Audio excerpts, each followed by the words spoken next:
নমস্কার। স্ক্যাটার থটসের প্রথম জন্মদিন চলেই এলো প্রায়, মনে আছে তো? এই 26শে ডিসেম্বর এলেই আপনাদের প্রিয় চ্যানেল আপনাদের সাথে গোটা একটা বছর কাটিয়ে দেবে। সেদিনটা আমরা কিভাবে একসাথে সেলিব্রেট করছি সে খুব শিগগিরই আমরা জানিয়ে দেব আপনাদের। আপাতত আজকের গল্পে ফেরা যাক। আমাদের আজকের গল্পটি আমরা নিয়েছি লালমাটি প্রকাশন থেকে প্রকাশিত অষ্টবসুর অক্টোপাস বইটি থেকে। বইটি 8 জন সুলেখকের প্রধানত থ্রিলারধর্মী কাহিনীর একটি সংকলন। প্রকাশিত হয় 2020 বইমেলায়। আমাদের আজকের গল্পের লেখক সৌভিক মুখোপাধ্যায় ফেসবুক তথা প্রিন্ট মিডিয়ায় সুপরিচিত রসিক উপাধ্যায় নামে। 2020 বইমেলায় প্রকাশিত হয়েছে তাঁর লেখা হাস্যরসধর্মী একক বই চন্দ্রহাসের 16 কলা। বইটির লিঙ্ক দেওয়া রইল ডেসক্রিপশন বক্সে।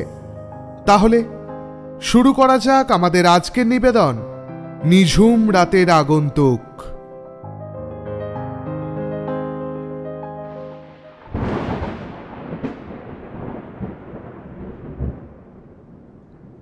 বাজের শব্দটায় যেন সিটিয়ে গেলেন তারকনাথ কবিরাজ।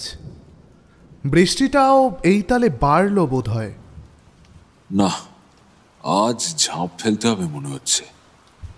এই দুর্যোগে আর রোগী আসবে না। নিজের মনেই কথাগুলো আউড়ে গেলেন তারক কবরেজ। তাছাড়া এই কলি যুগে কে আর কবিরাজের কাছে আসে? সব ব্যাটা ছোটে ওই অ্যালাপ্যাথগুলোর কাছে।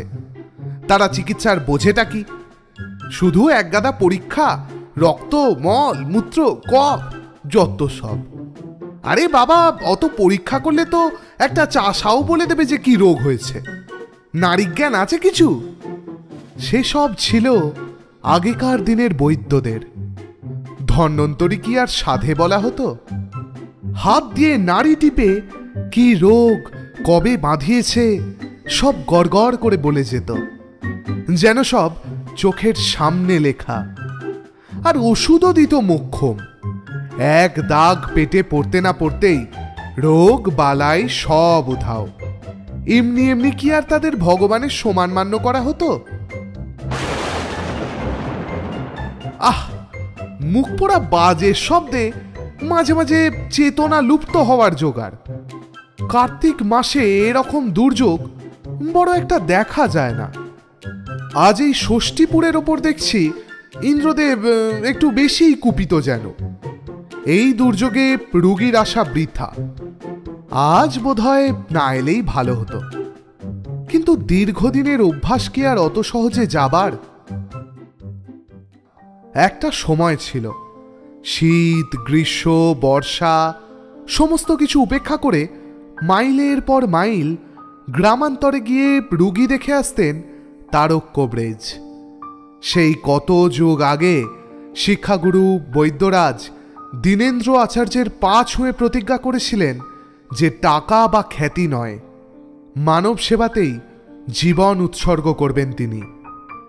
গুরুর কাছে করার প্রতিজ্ঞা তারক পালন করেছিলেন। 10টা গ্রামের লোক বলতো, তারকনাথ তো কবরেজ নয়, সাক্ষাৎ বাবা বৈদ্যনাথের অংশ। এমনকি গ্রামের জমিদার হরিপ্রসন্ন রায় মশাই তো আয়ুর্বেদাশ্রম নামে তারকনাথের জন্য একটা চিকিৎসা কেন্দ্রই তৈরি করে দিলেন। সেই সব মহৎ মানুষেরা কালের নিয়মে কোথায় চলে গেলেন, কতকাল আগের কথা। কিন্তু এখনো স্মৃতি রোমন্থন করলে বুকটা একটা প্রচ্ছন্ন গর্বে ভরে ওঠে।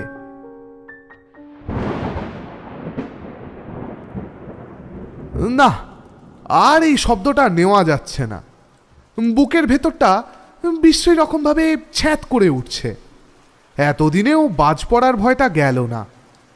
এখনো আওয়াজে বুকটা কেমন যেন কেঁপে কেঁপে ওঠে। যাকগে, এইবার মানে পাত্তারি গোঠানোই শ্রেয়। এখন আর কেই বা ঝড় বাদলা মাথায় করে ডাক্তারবাবু আছেন নাকি? সদর দরজায় কার গলা যেন। রুগী এলো নাকি তাহলে শেষটায়? ভেতরে আসুন। মনুষ্য আকৃতির যে ঝোড়ো কাকটি দরজা ঠেলে ভিতরে ঢুকল, তার কিঞ্চিত বর্ণনা প্রয়োজন। বহুদিন এহেন হাড়গিলে চেহারার লোক দেখেননি তারকনাথ। বয়স 35-এর এদিক ওদিক, লম্বায় 5.5 ফিটের বেশি না, পাকানো খয়াটে দেহ, গায়ের রং ফ্যাকাশে না হলদেটে বা হয়তো দুয়েরই মাঝামাঝি। লম্বা লম্বা পাতলা চুল বৃষ্টির জলে ভেজা ঘাসের মতো নিতিয়ে গেছে। পরনে একটা সস্তা কাপড়ের হাফ শার্ট আর একটি নস্যি রঙের বেঢপ পাতলুন, কাঁধে একটা ঢাউস কিট ব্যাগ। কিন্তু ভদ্রলোকের চেহারার মধ্যে যেটা সবচেয়ে বেশি চোখে পড়ে সেটা তার চোখ। অমন অমানুষী ড্যাবড্যাবে চোখ তারক শেষবার দেখেছিলেন মালিপাড়ার অনন্ত নিয়োগীর মৃতদেহ পরীক্ষা করতে গিয়ে। গলায় দড়ি দিয়েছিল অনন্ত, চোখ দুটো বিভৎসভাবে ঠেলে বাইরে বেরিয়ে এসছিল। সে দৃশ্য ভাবলে এখনো গায়ে কাঁটা দেয়। সেই সেদিন দেখেছিলেন আর দেখলেন আজ। জ্যান্ত মানুষের চোখ কি এমন হয়? আসুন, ভিতরে আসুন, এখানে বসুন। সামনের টুলটা দেখিয়ে দিলেন তারক। বাবা, এই যে একেবারে লর্ড ক্লাইভের আমলের জায়গা ডাক্তারবাবু। হাড়গিলের গলাটাও কেমন যেন ফ্যাস ফ্যাসে। ক্লাইভের খোঁচাটা গায়ে না মেখে অভিজ্ঞ চোখ বুলিয়ে তারক বুঝলেন লোকটার বায়ু ও পিত্ত নিদারুণভাবে কুপিত। আমি ডাক্তার নই, কবিরাজ। বাইরে তো লেখা আছে, চোখে পড়েনি? একটু বিরক্তি মেশানো সুরেই কথাটা বললেন তারক। পুরো অ্যালাপ্যাথ জাতটার উপরেই তার রাগ। আগন্তুক একটু থতমত খেলেন যেন। না মানে হ্যাঁ, আয়ুর্বেদাশ্রম কথাটা পড়লুম বোধহয়। আসলে যা ঝড় বৃষ্টি, জলের তোরে তো কিছুই দেখা যায় না ভালো করে। তাছাড়া আমাদের এই অ্যালোপ্যাথ হোমিওপ্যাথ করে ওই ডাক্তারবাবু ডাকটাই ফস করে মুখ দিয়ে বের হয়ে আসে। তা আসা হচ্ছে কোত্থেকে? কলকাতা। তাই সুদূর ষষ্ঠীপুরে আমার খবর কে দিল? তা তেমন কেউ না, আসলে আমি ষষ্ঠীপুরে এসেছিলাম আমার এক আত্মীয়র কাছে। আত্মীয় এখানকার লোক? কি নাম? বেচারাম সরখেল, পরিচয় আছে নাকি? বেচারাম? বেচারাম মানে ওই ক্ষুদিরামের ছেলে? চিনির কল আছে, কায়েতপাড়ায় নিবাস। বাহ, সবই তো জানেন দেখছি। গাগঞ্জের মজাটাই এরকম, সবাই সবাইকে চেনে। আমাদের কলকাতায় সেই বালাই নেই। হে হে করে হাসার সময় আগন্তুকের দাঁত দেখে তারকের ভিড়মি খাওয়ার জোগাড়। মূলর দোকানিকেও লজ্জা দেবে। যেমন গোদা তেমন সাদা। এই মূলা নক্ষত্রে জন্ম নাকি ভগবান জানে। তা আপনার সমস্যাটা কি সেটা আগে বলুন। এই ঝড় বাদলা মাথায় করে যখন আমার কাছে এসেছেন, আপনার উপাচারই হলো প্রথম কথা। তবে আমার অভিজ্ঞতা বলে আপনার পেটের গোলমাল, এবং তাতে প্রায়ই ভোগেন। পিত্ত তথা বায়ু উভয়ই আক্রান্ত। বাবা, শুধু চোখে দেখেই ধরে ফেললেন যে। মোক্ষম ধরেছেন মশাই। এই পেট নিয়ে একেবারে জেরবার হয়ে গেলুম। অ্যালোপ্যাথ হোমিওপ্যাথ কিছুই বাদ রাখিনি। সাময়িক আরাম পেলেও কদিন পর আবার অবস্থা যেই কে সেই। তার উপরে মোচড় দিয়ে পেটে ব্যথা, সে এমন ব্যথা যে একেবারে 14 পুরুষের নাম ভুলিয়ে দেবে। নিজের প্রতি নিজেরই যেন সহানুভূতি ঝরে ঝরে পড়ছে লোকটির স্বরে।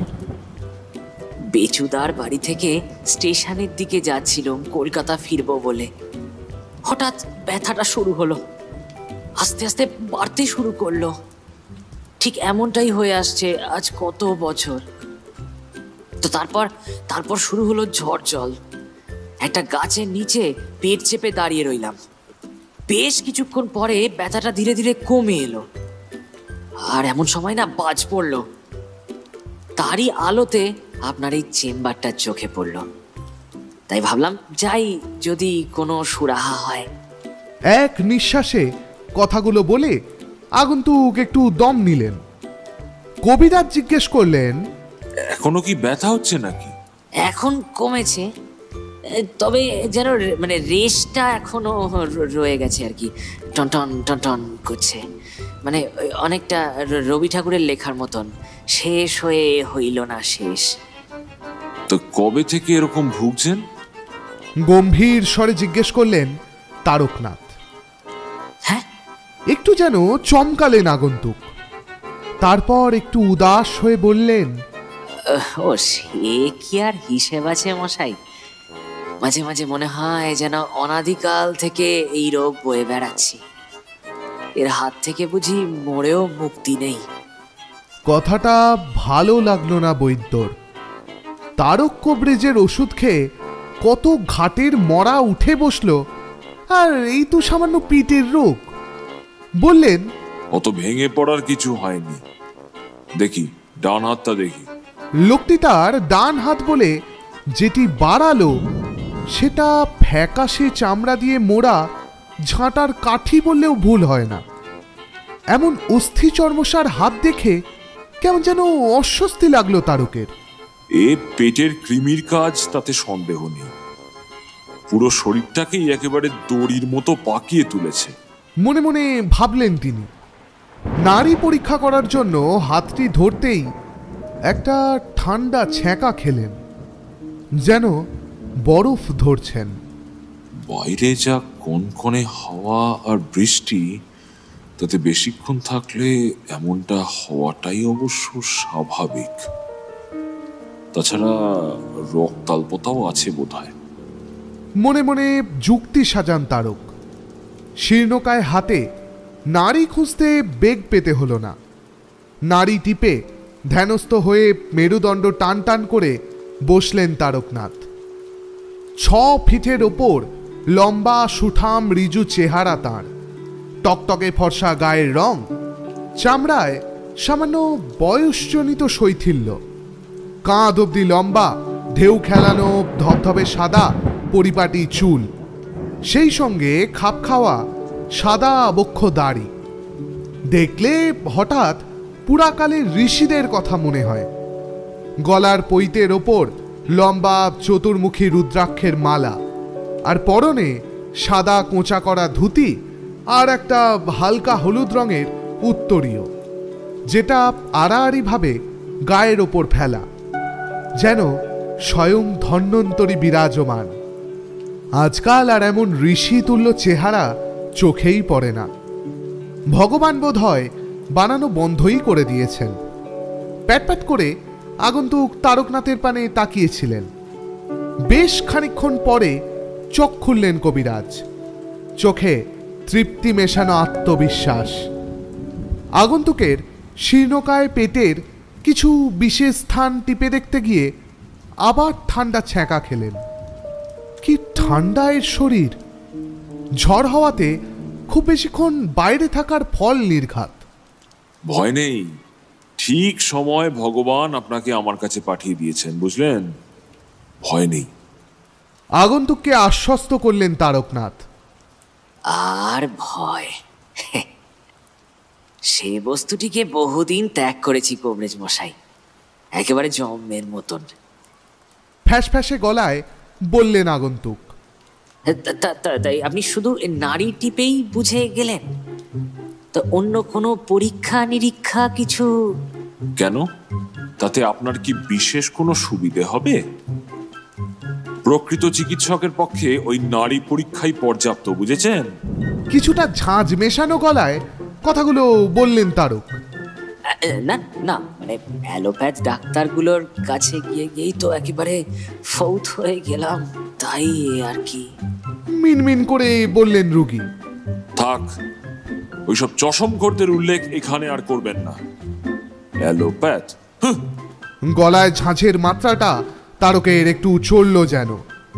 দাঁড়ান, আপনার জন্য ঔষধ প্রস্তুত করে একটা চিকিৎসা বিধি লিখে দিচ্ছি। খাওয়া দাওয়ার কিছু বিধিনিষেধ লিখে দেবো। নিয়ম মতো সেবন করলে 3-4 মাসের মধ্যে সম্পূর্ণ নিরাময় অবশ্যম্ভাবী। দৃপ্ত কণ্ঠে বললেন তারকনাথ।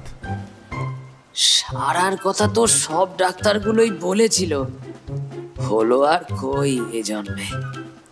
অস্ফুট গলায় রোগীর কথাগুলো যেন বিড়বিড় করার মতো শোনালো। তারক কবরেজের পাঁচন কথা কয়, বুঝলেন? কবিরাজের গলায় দৃঢ় আত্মপ্রত্যয়ের সুর। তারক কবরেজের পাঁচন কথা কয়, আমি বলছি না? 10 গাঁয়ের লোকে বলে, খোঁজ নিয়ে দেখতে পারেন। তবে আপনার নৈরাশ্যের কারণ আমি বুঝতে পারছি, কিন্তু এর আগে তো আপনি তারকনাথ বৈদ্যর কাছে আসেননি। ঠিক যেমন যেমন লিখে দিচ্ছি, ঠিক তেমন তেমন অক্ষরে অক্ষরে মেনে চলবেন। এটুকু করলেই হবে, দেখবেন আপনার এই রোগ হাওয়া হয় কিনা। তারকনাথ ঘরের দেওয়াল আলমারির কাঁচের পাল্লাটা খুলে একে একে দুটো শ্বেত পাথরের বয়াম আর কয়েকটি শিশি নামালেন। প্রকাণ্ড ঘরটার ঠিক মাঝখানে প্রমাণ আকারের খাঁটি বার্মা টিকের টেবিলের ওপর যাবতীয় সরঞ্জাম রাখলেন তিনি। তারপর একটি শ্বেত পাথরের পাত্রে সঠিক অনুপাতে বিভিন্ন উপাদান মেশাতে লাগলেন দক্ষ হাতে। ওষুধ বানানোর এই সময়টা তারকের খুব প্রিয়। সৃষ্টির একটি অনাবিল আনন্দ তাকে যেন ছুঁয়ে যায় সারাক্ষণ। টেবিলের ওপর রাখা হ্যাজাগের আলোটা একটু জোরালো করে নিলেন। সেই আলোতে ঘরটাকে যেন আরো বড় মনে হতে লাগলো। রোগী এবার ঘাড় ঘুরিয়ে ফিরিয়ে তারকনাথের রোগী দেখার ঘরটি খুঁটিয়ে খুঁটিয়ে দেখতে লাগলো। দৈর্ঘ্য প্রস্থে নেহাত কম নয়। ঘরের 3 দিকে প্রায় দেওয়াল জোড়া বড় কাঁচের আলমারি, যাদের প্রত্যেকটি তাকে বিভিন্ন আকৃতির শিশি, বয়াম ও বোতল সাজানো। তাদের কারোর ভেতরে শেকড় বাকড়, মূল, কারোর মধ্যে কাদার মতো থকথকে পাঁচন, আবার কারোর মধ্যে কোনো কিছুর ভস্য। সবকটি শিশি বোতলের ওপর আবার লেবেল দেওয়া, তাতে সংস্কৃতে ভিতরের দ্রব্যের বিশদ বিবরণ লেখা। ঘরের যে দিকটায় আলমারি নেই সেখানে খড়খড়ি লাগানো। একটা বিশাল জানালা, যেটা আপাতত ঝড় জলের কারণে বন্ধ। তার পাশে একটা বইয়ের তাক, যার ওপর হরেক রকমের পুরনো বাংলা ও সংস্কৃত মেশানো আয়ুর্বেদ সংক্রান্ত বইপত্র আর লাল ছালুতে মোড়া বেশ কিছু পুঁথি সযত্নে রক্ষিত। ঘরে ঢোকার দরজার পাশে একটি লম্বা কাঠের বেঞ্চি পাতা রোগীদের বসার জন্য। আপনি কিঞ্চিত অপেক্ষা করুন। মিশ্রণটা প্রস্তুত হলে 1 দাগ সেবন করে তারপর পাক্কা 30 মিনিট পরে অল্প গরম জল পান করে তবে উঠবেন। ইতিমধ্যে আমি ওষুধের প্রয়োগ বিধি সব লিখে দিচ্ছি। রোগীকে লক্ষ্য করে কথাগুলো বললেন তারক। যাকে উদ্দেশ্য করে বলা তিনি ঠায় একইভাবে কেমন যেন নির্জীবের ন্যায় বসে আছেন। তারকের অস্বস্তি লাগলো। আপনার নামটাই তো জানা হলো না মশাই, আর কলকাতা থেকে এই ষষ্ঠীপুরেই বা এলেন কেন? কবরেজ দেখাতে নয় নিশ্চয়ই? আগন্তুক এবার নড়ে চড়ে বসলেন। আমার নাম জিজ্ঞাসা করছেন বুঝি? কথাবার্তাগুলো যেন কেমন কেমন ভাবলেন তারক। তা আপনি ছাড়া কি এই ঘরে আর কেউ উপস্থিত আছে? হ্যাঁ, তা বটে, তাই তো, তা তো বটেই। আগে আমার নাম হলো গিয়ে শ্রীযুক্ত দিব্যকান্তি পাকরাশি। আমার দাদুর দেওয়া নাম। বেশ গর্বের সঙ্গেই যেন নামটা ঘোষণা করা হলো। বিষম খাওয়াটা কোনো মতে সামলালেন তারক। এই চেহারার নাম কিনা দিব্যকান্তি। দাদু লোকটি নির্ঘাত চোখে চালছে পড়েছিল, নয়তো ভীমরতি হয়েছিল, হ্যাঁ, কিংবা সম্ভবত দুটোই। যাকে কানাও তো তার ছেলের নাম পদ্মলোচনই রাখে। তো ষষ্ঠীপুরে ক্ষুদিরামের কাছে কি কোনো প্রয়োজনে এসেছিলেন নাকি? ক্ষুদিরাম তো নয়, তার ছেলে বেচারামের কাছে। আমার দুঃসম্পর্কের ভাইরা হয়। বোঝো, ক্ষুদিরামকেই তো এই সেই দিন জন্মাতে দেখলুম, তার বেটাও কিনা জোয়ান হয়ে গেল। সাধে কি কথায় বলে, সময় চলিয়া যায় নদীর স্রোতের প্রায়। তা যা বলেছেন, তবে প্রয়োজনটা না ওর কাছে নয়, এই খোদ আপনাদের গ্রামের কাছে। মিশ্রণ প্রস্তুত। রোগীকে সেটা এক দাগ খাইয়ে কবিরাজ প্রশ্ন করলেন, ষষ্ঠীপুরের মতো অজপাড়া গায়ে আবার কলকাতার মানুষের কি প্রয়োজন? পাঁচনটা কিছুটা তিতকুটে, তবে সেটা খাওয়ার পরে যেরকম মুখ বিকৃতি আশা করেছিলেন, রোগীর মুখে সেরকম কোনো প্রতিক্রিয়া লক্ষ্য করলেন না। অম্লান বদনে পাঁচন গিলে দিব্যকান্তি বললেন, হ্যাঁ, তা সে প্রয়োজনের কথা আপনাকে বলা যায় বই কি। আমি ওই পেশায় যাকে বলে একজন ট্রাভেলিং সেলসম্যান, আর নেশায় একজন ভূত সন্ধানী, এবং কলকাতার ভূতারি সংঘের সেক্রেটারি। ভূত সন্ধানী? কবরেজ অবাক। তার মানে? তবে আপনাকে ব্যাপারটা খুলেই বলি। হ্যাঁ, কথায় বলে অন্য চিন্তা চমৎকার। পেশার খাতিরে যত না ঘুরে বেরিয়েছি, নেশার খাতিরে তার চেয়ে ঢের বেশি গেছি বাংলার প্রত্যন্ত অঞ্চলে। ঠিকই ধরেছেন, স্রেফ ভূত দেখতে। আমাদের ক্লাবের উদ্দেশ্যই হলো ভূত খুঁজে বেড়ানো। যেখানে হানাবাড়ি খবর পেয়েছি সেখানেই ছুটে গেছি। বললে বিশ্বাস করবেন না মশাই, প্রায় 50টিরও বেশি তথাকথিত ভুতুরে বাড়ি আর শ্মশানে আমি রাত কাটিয়েছি। আমার সাথে থাকতেন আমাদের সঙ্গে সভাপতি ধুরন্ধর ধর। কিন্তু কোথাও ভূত তো দূরের কথা, একেবারে পান্ত ভূতের জ্যান্ত ছানাও কোনোদিন দেখিনি।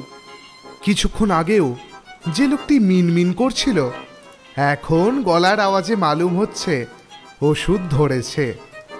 মানে পাঁচন তার প্রভাব দেখাতে শুরু করেছে। বলেন কি? আপনাকে তো দেখে নিরীহ প্রকৃতির লোক মনে হচ্ছিল মশাই। আপনার এত দুঃসাহস তা তো বোঝা যায় না। তারকনাথের কণ্ঠে ঔৎসুক্য ঝরে পড়ছে। ওই যে কথায় বলে না ইংরেজিতে, ডু নট জাজ এ বুক বাই ইটস কভার। আর এটা ওই রকমই ব্যাপার আর কি। ফের মূলত দোকান সাজিয়ে বললেন দিব্যকান্তি, বোঝো কাণ্ড, ভূত খুঁজে বেড়ানোর ক্লাব? বলেন কি দিব্যবাবু? তা এই ষষ্ঠীপুরেও কি? তো বেচুদার কাছে শুনেছিলাম যে এখানে পুরনো জমিদার রায়দের বাড়িও নাকি যাকে বলে হন্টেড। বহুদিন পূর্বে এই বাড়ির শেষ পুরুষ বাড়ির বাগানে দাবা খেলতে খেলতে বজ্রাঘাতে বেঘরে মারা পড়েন। তারপর থেকেই বাড়িটা পরিত্যক্ত। আর লোকে বলে প্রায়ই নাকি সেই বাগানে রায়বাবুকে দাবা খেলতে দেখা যায়। এটা আপনাদের গ্রামেরই কথা, কেন আপনি শোনেননি? হ্যাঁ, শুনেছি বই কি। সন্ধেবেলা এখনো রায়বাবু সেখানে দাবা খেলেন। দীর্ঘশ্বাস ফেলে বললেন তারকনাথ, বড় মহৎ মানুষ ছিলেন রায়বাবু। এসব বহুদিন আগের কথা। তা আপনি সত্যি যাবেন নাকি সেই বাড়িতে? উৎকণ্ঠিত হয়ে জিজ্ঞেস করলেন তারকনাথ। যাবো মানে? কাল অলরেডি ঘুরে এসেছি রাত কাটিয়ে, এবং যথারীতি ভূতের ছায়াও দেখিনি। হতাশ কণ্ঠে বললেন দিব্যকান্তি, কি সাংঘাতিক! আপনি কাল সেই বাড়িতে রাত কাটিয়েছেন? কথাটা এত জোরে বললেন কবিরাজ যে দিব্যকান্তি চমকে উঠলেন। তারপর সামলে নিয়ে বললেন, ভয় পেয়ে গেলেন তো কবিরাজ মশাই? আসলে আপনারা গ্রামাঞ্চলের মানুষ তো, তাই এসব রটনা বিশ্বাস করে ফেলেন। তবে আমাদের ক্লাবের লক্ষ্যই হলো সারা বাংলাতে যত বাড়ি ভুতুরে বলে গুজব আছে সেখানে গিয়ে রাত কাটানো, ভিডিও ছবি তোলা এবং দায়িত্ব সহকারে প্রমাণ করা যে ওসব শুধুমাত্র বুজরুকি আর মানুষের কুসংস্কার। দিব্যকান্তির 32টা মূলো সগর্বে ঝকঝক করে উঠল। তারপরে নিজের পেটে হাত বুলিয়ে জিজ্ঞেস করলেন, কি ওষুধ দিলেন বলুন তো মশাই? এই পেটের ভেতরে বেশ একটা ঠান্ডা ঠান্ডা ভাব হচ্ছে, তাতে বেশ আরাম পাচ্ছি। হ্যাঁ, সে তো আপনাকে আমি আগেই বলে দিয়েছি, আমার পাচন কথা বলে। আমি যে চিকিৎসা বিধি লিখে দিয়েছি সেই অনুযায়ী নিয়ম মেনে সেবনে 3 মাসের মধ্যে এ রোগের থেকে মুক্তি। কিন্তু সে তো ঠিক আছে, আগে আপনি বলুন যে আপনি কাল ওই রায়বাড়ি গিয়ে কাউকে দেখতে পাননি? গায়ের লোকে তো বিকেলের পরে ও বাড়ির ত্রিসীমানায় ঘেঁষে না। সত্যি শহুরে মানুষের ধন্যী সাহস। ভূত নেই তা প্রমাণ করার জন্য কেলাব, কত কি না হচ্ছে আজকাল। আর আমরা কোন যুগে পড়ে আছি। প্রশংসা শুনে হাড়গিলে দিব্যকান্তির কণ্ঠের হার গর্বে যেন ঠেলে বেরোলো। তবে কি জানেন দিব্যবাবু, ওনাদের বোধ হয় না ঘাটানোটাই শ্রেয়। একটু যেন মিয়ে গেলেন বৃদ্ধ কবিরাজ। আসলে কখন কি রোষে পড়ে যান আমারই তো শুনে গায়ে কাটা দিচ্ছে।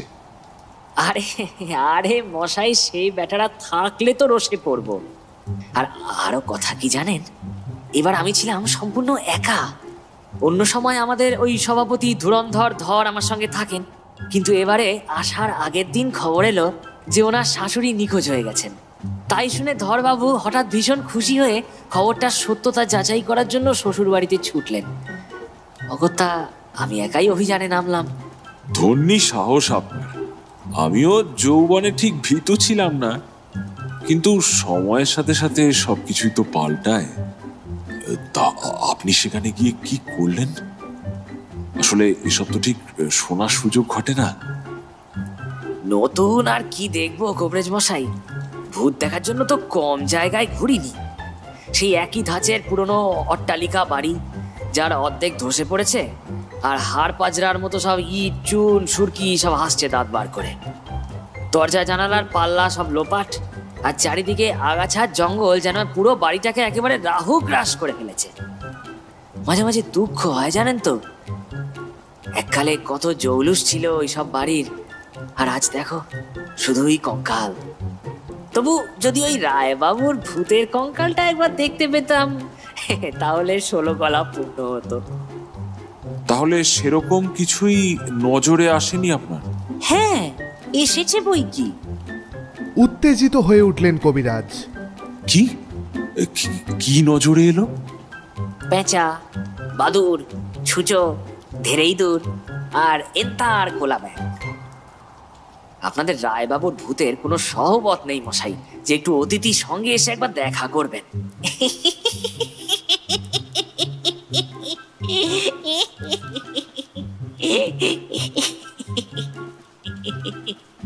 আস্তে আস্তে আস্তে, ওনাদের এভাবে তাচ্ছিল্য বিদ্রুপ করবেন না। যাক, ভগবানের অশেষ কৃপা, আপনি আমাদের গ্রামের অতিথি। এখন একটা যদি অনর্থ ঘটে যেত। আসলে ওনারা যে কখন দেখা দেন আর কখন সুপ্ত থাকেন তা ওনারাই জানেন। তো তারপর কি হলো?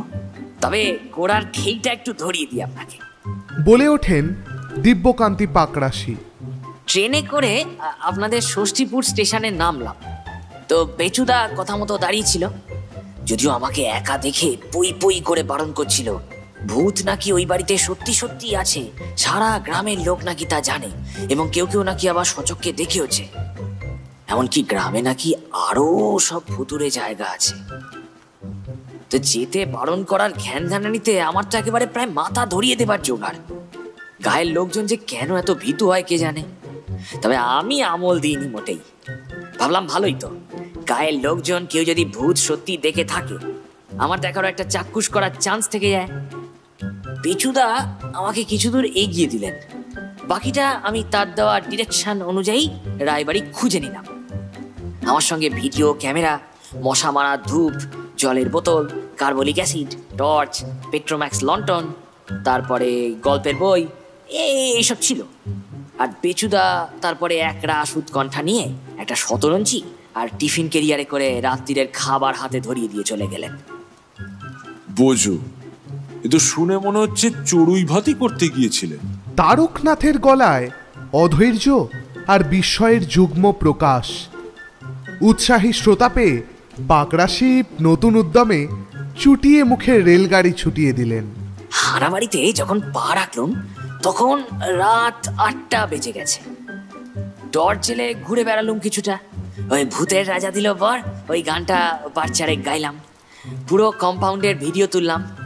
তারপর তো রীতিমতো চেঁচিয়ে চেঁচিয়ে আপনাদের ওই ভূত বুড়োকে মানে ওই রায়বাবুকে কত ডাকলুম যে আসুন আলাপটা একটু অন্তত সেরে যান। কোথায় কি, ভূতের ছানার টিকিরও দেখা পেলুম না। তা শেষে রাত 12টা 12:30 নাগাদ ক্লান্ত হয়ে গিয়ে লণ্ঠন জেলে শতরঞ্চি বিছিয়ে কার্বলিক অ্যাসিড ছিটিয়ে টিফিন ক্যারিয়ারটা খুললাম। দেখলাম বেচুদার বউ লুচি আর কষা মাংস আর সন্দেশ দিয়েছেন একেবারে ঠেসে। পেটের ব্যবহার থাকলেও লুচি মাংসকে না করতে পারার ক্ষমতা বা দুর্বুদ্ধি কোনোটাই আমার নেই, বুঝলেন তো।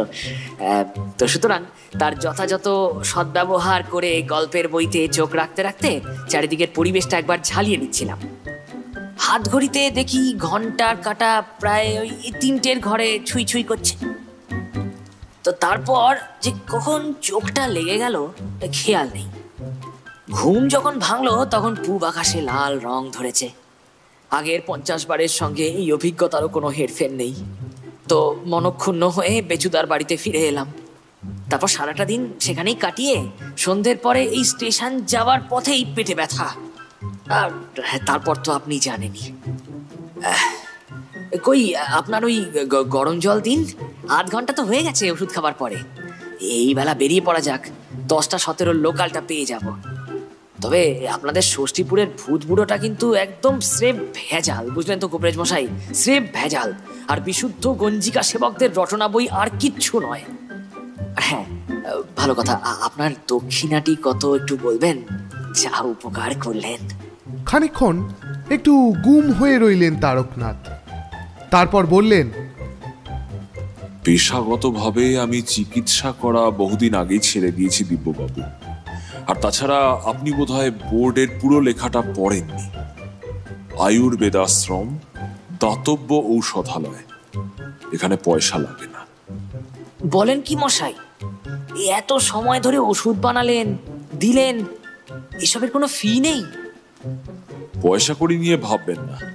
কবিরাজের গলা গম্ভীর হলো। তবে একটা ব্যাপারে মনটা বড় খুঁতখুত করছে। করছে বুঝি? তা কি নিয়ে আপনার মন খুঁতখুত করছে একটু শুনি। দাঁত কেলিয়ে তির্যক ভঙ্গিতে বিদ্রুপ মেশানো স্বরে জিজ্ঞেস করলেন পাকরাশি। বৃদ্ধ কবিরাজ শঙ্কিত হয়ে বলে ওঠেন, রায়বংশ ছিল পরম বৈষ্ণব, ঘোর নিরামিষাশী, পেঁয়াজ রসুন পর্যন্ত স্পর্শ করতেন না। আপনি সেই বাড়িতে আমিষ ভক্ষণ করে কাজটা কিন্তু ঠিক করেননি। কি সর্বনাশা কাণ্ড যে ঘটালেন তা আপনি নিজেও কিন্তু অনুধাবন করতে পারছেন না। ওই অমনি আপনার কুসংস্কারী মন একেবারে টলে উঠলো তো? অনুধাবন করার প্রয়োজনও নেই। ও ভাঙা বাড়িতে পাটা খাওয়া তো নসি, পাটা কেটে বিরিয়ানি রান্না করলেও রায়বুড়োর ভূতের বাপও কিচ্ছু করতে পারতো না, কিচ্ছু না। এই বলে নিজের ডান হাতের শীর্ণ বুড়ো আঙুলটা নাচাতে লাগলেন কবিরাজের মুখের সামনে। কীর্তিটা তাহলে তোমার? পাষণ্ড দুরাচারী মরকট! বাঁচখাই গলায় চিৎকারটা এলো দিব্যকান্তি পাকরাশির ঠিক পিছন থেকে। পিছনে ফিরে যা দেখলেন তার অভিজ্ঞতা পাকরাশির গত 50টা অভিযানে তো ছাড়, গত 50 জন্মেও হয়নি। পেছনে দণ্ডায়মান এক বিশাল দেহী পুরুষ, যার পুরো চেহারাটা একটা জমাট বাঁধা ধোঁয়ার মতো, ভাঁটার মতো জ্বলছে দুটো সর্বগ্রাসী চোখ। কোনো মানুষের চোখ অত লাল হতে পারে না।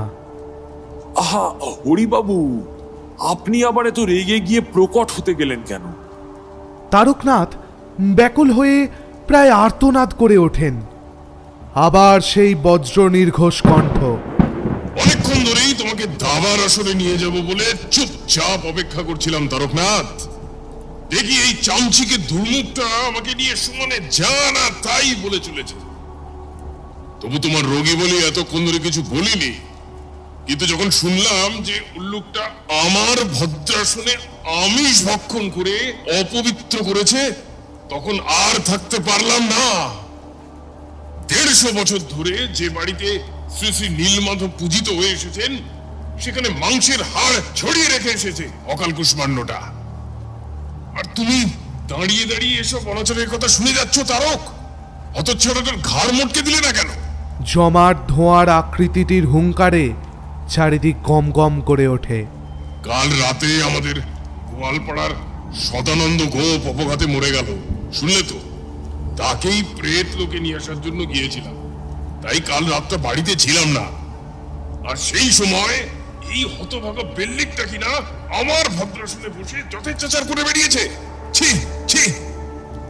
ওখানে তখন যদি উপস্থিত থাকতাম, চিমড়েটার ভূত দেখবার স্বাদ একেবারে ঘুচিয়ে দিতাম। তারক কবিরাজ খুব ঘাবড়ে গিয়ে হরিরায়কে শান্ত করার চেষ্টা করতে লাগলেন। এই হরিবাবু, হরিবাবু, শান্ত হন, শান্ত হন, ওকে ছেড়ে দিন।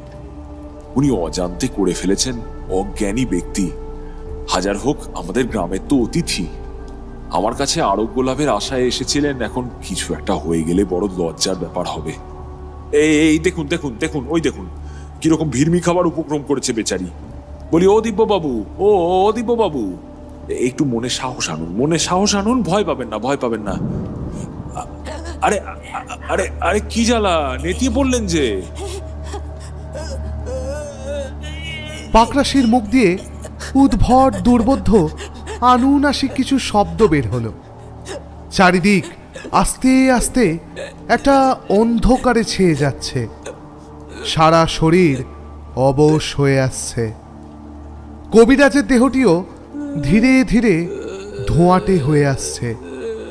তিনি তার হাতটি বাড়িয়ে দিচ্ছেন, কিন্তু সে হাত ধরার বা বাধা দেওয়ার কোনো শক্তিই শরীরে অবশিষ্ট নেই দিব্যকান্তি পাকরাশির। কবিরাজ ধীরে ধীরে নিজের মুখটা পাকরাশির কানের কাছে নামিয়ে আনলেন, কিছু বললেন। পাকরাশির মনে হচ্ছিল তার কণ্ঠস্বর যেন বহু দূর থেকে ভেসে আসছে তার কানে। দিব্যবাবু, মনে সাহস রাখুন, আপনার কোনো ক্ষতি হবে না। আপনারা যেমন আছেন, আমরাও যে তেমনই আছি, এ নিয়ে কোনো সন্দেহ রাখবেন না। আজ থেকে প্রায় 75 বছর আগে এই রায় বংশের শেষ পুরুষ হরিরায় আর আমি ওনাদের বাড়ির বাগানে দাবা নিয়ে বসেছিলাম।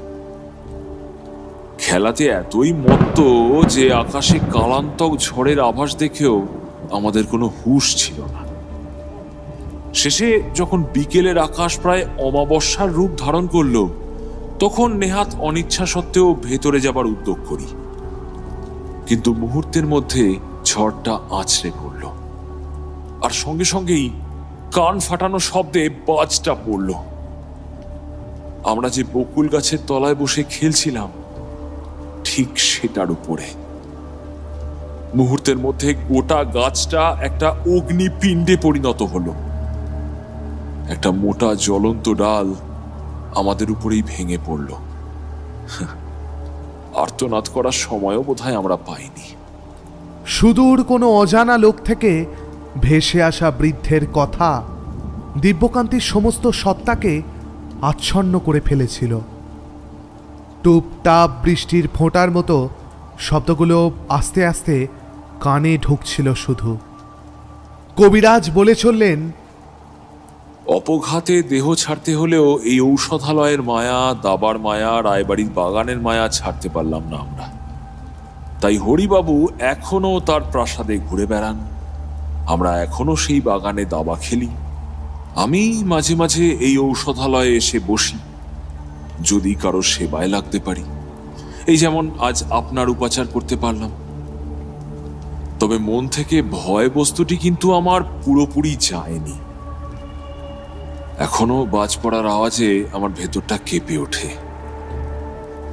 আমাকেও গ্রামের অনেক মানুষ এখানে দেখতে পায় মাঝে মাঝে।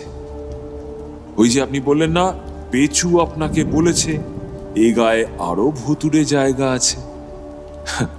হয়তো আমার এই চিকিৎসালয়ের ইঙ্গিতই সে দিতে চেয়েছিল।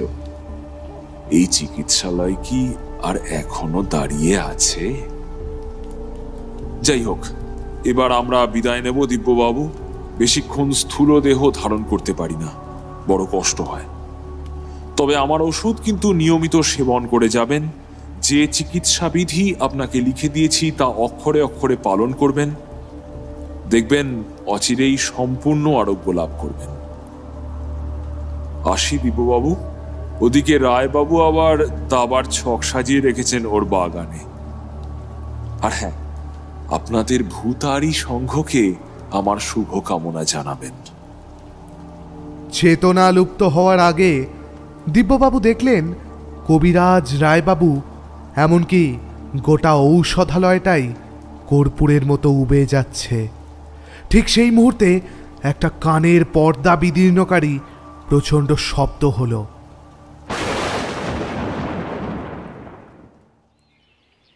এরপর দিব্যকান্তি পাগড়াশির আর কিছু মনে নেই। পরদিন ভোরে ষষ্ঠীপুরের লোকজন বাজ পড়ে ঝলসে যাওয়া একটি শিমুল গাছের নিচে ঝোপঝাড় আর আগাছার মধ্যে অচৈতন্য অবস্থায় একটি অত্যন্ত শীর্ণকায় লোককে পড়ে থাকতে দেখে। তার পাশে একটি ঢাউস কিট ব্যাগ, দুটি আয়ুর্বেদিক ওষুধের শিশি আর একটি পাকানো কাগজ, যেটা খুললে দেখা যেত ওষুধ প্রয়োগের নিয়ম ও প্রাত্যহিক আহারাদির একটি লিখিত বিধি নির্দেশ। নিচে মুক্তোর মতো হস্তাক্ষরে একটি স্বাক্ষর, শ্রী তারকনাথ দেবশর্মন, আয়ুর্বেদাচার্য। সারা রাত্রি বৃষ্টি হলেও কাগজটির কোথাও এক বিন্দু জল লেগে নেই।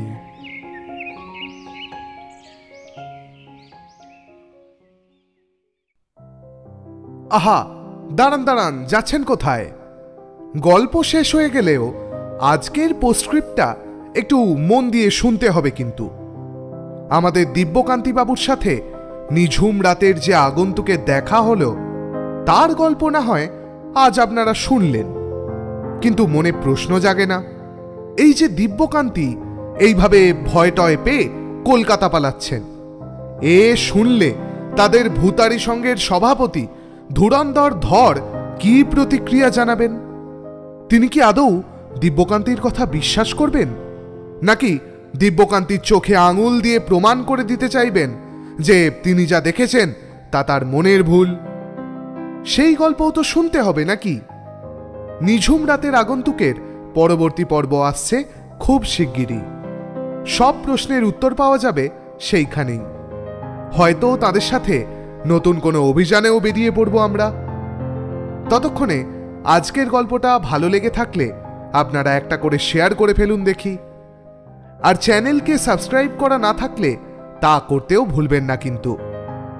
আমাদের আজকের গল্পের সূত্রধার, পর্ব পরিচালনা, শব্দগ্রহণ ও গল্প পাঠে আমি অর্ণব। তারকনাথ ও দিব্যকান্তির ভূমিকায় শীর্ষেন্দু এবং রায়বাবুর চরিত্রে বিবেকজিৎ। আমরা আজ আমাদের পাশে পেয়েছি ওয়েল অফ টেলস চ্যানেল থেকে শীর্ষেন্দু ভৌমিক ও বিবেকজিৎ ঘোষকে। ওদের চ্যানেলের লিঙ্ক দেওয়া রইল ডেসক্রিপশন বক্সে। বিভিন্ন স্বাদের বেশ কিছু অডিও স্টোরি শুনে নিতে ওদের চ্যানেলটিকেও সাবস্ক্রাইব করতে ভুলবেন না। আমাদের সাথে যোগাযোগের ঠিকানাও রইল ওখানেই।